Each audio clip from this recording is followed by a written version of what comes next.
আমার কুলি না তুই পড়েছিস কি জন্য আমার উপর পড়েছিস ধান ধান ধান ধান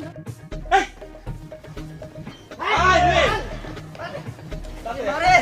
বিপদের পর বিপদ করতেছে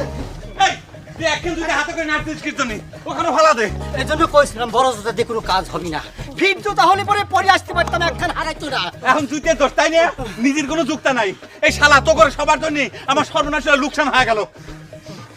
এ কি রে উইয়ের অবস্থা কেমন রইলো শালা 10 টনের ট্রাক আমার উপর পড়েছে আমি কাতার মধ্যে গাইতে গিয়েছিলাম মিথ্যা কথা কইস না তুই আমারে ধাক্কা মেরে ফালা দিছিস আমি তোক ধাক্কা দিয়ে ফেলাইছি ও শালা কয় কি রে আমি তোক ধাক্কা দিয়ে মতলব চুপ কর অত বেশি লোকসান হয়নি মেয়ে দেখে যে টাকা দিতে হতো ওটা তো দিতে হয় নাই বাঁচে গিয়েছে তাহলে এবার এক কাম করে তুকারে যে টাকাটা দিলাম সেই টাকাটা আমাকে ফেরত দে প্রোগ্রাম যখন নষ্ট হয়ে গেল তখন আর সেই টাকা নিস কে